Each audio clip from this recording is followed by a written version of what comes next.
अध्यक्ष महोदय, लक्षवेधी क्रमांक 9. अध्यक्ष महोदय. सन्मान्य अध्यक्ष महोदय, वितरित केल्याप्रमाणे. अध्यक्ष महोदय, महात्मा ज्योतिबा फुले जन आरोग्यदायी योजनेच्या संदर्भामध्ये ही लक्षवेधी मांडलेली आहे. मी सगळ्यात आधी राज्याचे मुख्यमंत्री देवेंद्र फडणवीस साहेब, उपमुख्यमंत्री शिंदे साहेब, उपमुख्यमंत्री आत्ताच्या सुनेत्राताई यांच्या सरकारचं आणि मंत्री महोदय विशेषत्वानं या खात्याचे आंबेडकर साहेब यांचं अभिनंदन करतो की अतिशय सकारात्मक दृष्टिकोनातून अनेक वेगवेगळ्या पातळीवरती पुनर्रचना वेगवेगळ्या कामाची केली जाते.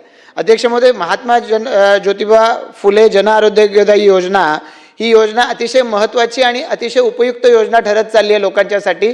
कारण आता पिवळं रेशन कार्ड नाही, केशरी रेशन कार्ड नाही, सरसकट सगळ्या नागरिकांसाठी ही योजना लागू करण्याचा अतिशय क्रांतिकारी निर्णय सरकारच्या माध्यमातून घेण्यात आलेला आहे. पण अध्यक्ष महोदय, या दृष्टिकोनातून आत्ताचं जे इन्फ्रास्ट्रक्चर आहे खूप तोकडं आहे. अध्यक्ष महोदय, रायगड जिल्ह्यामध्ये 15 तालुके आहेत. या 15 तालुक्यांपैकी सुधागड तालुका, तळा तालुक्यामधलं एकही हॉस्पिटल या योजनेला संलग्न नाही आणि अगदी तुटपुंजी संख्या अन्य तालुक्यांमध्ये आहे. पनवेल तालुक्यामध्ये जवळपास 240 हॉस्पिटल्स आहेत. याच्यापैकी फक्त 40 हॉस्पिटलला लागू आहे, ती पण महापालिकेच्या क्षेत्रात आहे.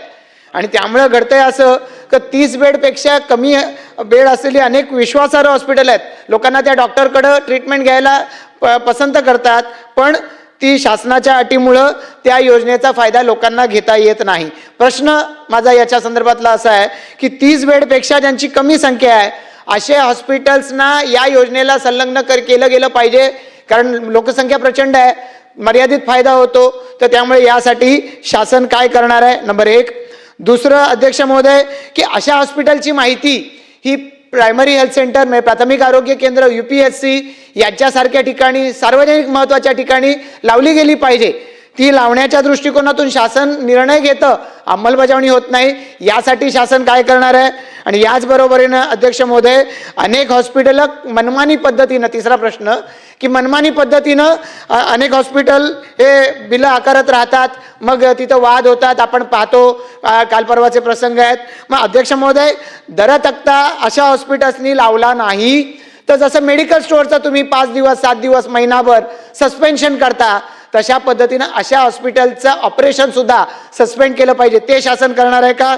आणि अध्यक्ष महोदय, शेवटचा चौथा आणि महत्त्वाचा विषय आहे की कॅन्सरसारख्या ट्रीटमेंटच्या बाबतीमध्ये आज मर्यादा आहेत. या महात्मा फुले योजनेच्या मध्ये कुठेतरी केमो दिली जाते तर त्या ठिकाणी रेडिएशन दिलं जात नाही.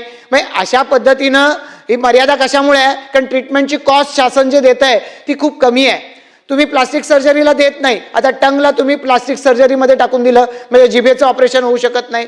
कसा फायदा होणार या योजनेचा? आणि म्हणून अध्यक्ष महोदय, जसं तुम्ही अँजिओग्राफी प्लास्टिक केल्याशिवाय अँजिओग्राफीचे पैसे देत नाही, त्याच धर्तीवरती जर फर्स्ट स्टेज, सेकंड स्टेज याच्या कॅन्सरच्या डायग्नोसिससाठी जर तुम्ही ट्रीटमेंटला पैसे मंजूर करायला लागलेत या धर्तीवरती, तर त्याच्यातून फर्स्ट स्टेज सेकंड स्टेजला डिटेक्ट होतील, अनेक लोकांचे जीव वाचू शकतील. तर अशासाठी ज्या स्वयंसेवी संस्था, अनेक कॅन्सर मित्र या दृष्टिकोनातून जे काम राज्यभरामध्ये करतायत, तर यांना सोबत घेऊन या संदर्भामध्ये शासन या संदर्भामध्ये काही एखादा महत्त्वाचा निर्णय घेणार आहे का? मंत्री महोदय.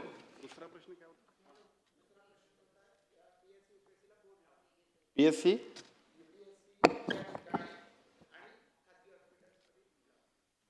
सन्मान्य अध्यक्ष महोदय, सन्मान्य सदस्य प्रशांतजी ठाकूर साहेबांनी या ठिकाणी महात्मा फुले आरोग्यदायी योजनेच्या कामकाजाबद्दल आणि त्या कामकाजामध्ये सुधारणा करण्याबद्दल काही चांगले प्रश्न विचारलेत.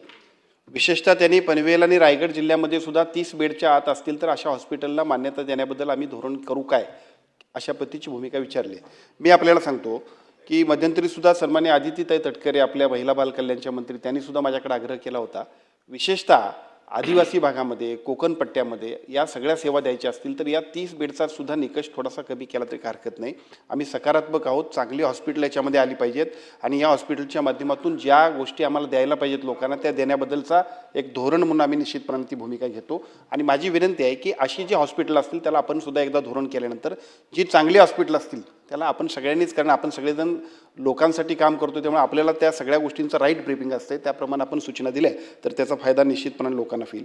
दुसरा मुद्दा आपण सांगितला की मनमानी पद्धतीचे ते काय दर एकूण घेतले जातात हॉस्पिटलमध्ये आणि त्याच्याबद्दलचा लोकांचा एकूणच पॅनिकनेस जो आहे त्याच्याबद्दल सुद्धा आपण प्रश्न विचारला. खरं म्हणजे हा विषय जो आहे तो सगळ्याच महाराष्ट्रातल्या सार्वजनिक आरोग्य विभागच नव्हे तर सगळ्या हॉस्पिटलच्या बद्दल लोकांच्या मनामध्ये आहे आणि त्याच्याबद्दल Bombay nursing act, Maharashtra nursing act आणि आता उद्यासुद्धा क्लिनिकल इस्टॅब्लिशमेंट ॲक्ट जो आपण करतोय त्या सगळ्यामध्ये स्पष्टता आहे. त्याच्याबद्दलचं संयुक्त समितीकडे ते आपण हे बिल आपण सादर केलं आहे. पुढच्या 3 महिन्यांमध्ये या सगळ्याबद्दलची स्पष्टता येईल आणि महाराष्ट्रामध्ये सुद्धा एका बाजूला राईट टू पेशंट आणि राईट टू हॉस्पिटल अशा सगळ्या पद्धतीची एक चांगली सुविधा तयार होईल की ज्याच्या माध्यमातून सर्व नागरिकांना अतिशय दर्जेदार आणि योग्य आणि माफक पद्धतीने उपचार मिळायला पाहिजेत. हॉस्पिटलचा फायदा होत असताना पेशंटवरती सुद्धा आर्थिक भार पडू नये यासाठीची एक नियमावली आपण करणार आहोत, त्याचा फायदा निश्चितपणे होईल. तिसरा मुद्दा आपण सांगितला की कॅन्सरची जी ट्रीटमेंट आहे त्या कॅन्सरच्या ट्रीटमेंटमध्ये अतिशय महागड्या अशा पद्धतीच्या ट्रीटमेंट होतात, त्याच्यामध्ये वेगवेगळ्या पद्धतीच्या उपचार पद्धतीचा आमच्याकडे समावेश नसतोय. माझी विनंती आहे की आता याच्यानंतर सुद्धा आम्ही कॅन्सर, न्यूरो आणि आर्थोची पॅकेजेस आपण चांगल्या पद्धतीची द्यायची, जेणेकरून एकही रुपये हॉस्पिटलनं एक्स्ट्रा घेता कामा नये. एकाही माणसाला उपचार अर्धवट मिळाल्यामुळं त्याच्या आरोग्याला धोका होता कामा नये यासाठीची आमची प्राथमिकता असल्यामुळं कॅन्सरच्या उपचारामध्ये सुद्धा आम्ही आता पेट स्कॅनसुद्धा आणतोय. मी सन्माननीय मुख्यमंत्र्यांचं सुद्धा मनापासून अभिनंदन करेन की त्यांनी आमच्या सगळ्या विनंतीला मान्यता दिली आणि पेट स्कॅन आपण 3ऱ्या आणि 4थ्या टप्प्यावर गेल्यानंतर देतोय. दुर्दैवानं तोपर्यंत पेशंटला खूप उशीर झालेला असतोय. सन्माननीय मुख्यमंत्री महोदयांच्या आम्ही हे निदर्शनास आणून दिल्यानंतर विशेष बाब म्हणून त्यांनी पेट स्कॅनला मान्यता दिली. आमचा आता प्रयत्न असा आहे की कोणत्याही परिस्थितीमध्ये फॉलोअप पॅकेज असेल, त्याला अजून काही सुधारणा असतील, पूर्वीचं जे काही डायग्नोज करण्याची पद्धत असेल ती सुद्धा या आजारात आणण्याचा प्रयत्न आम्ही करू.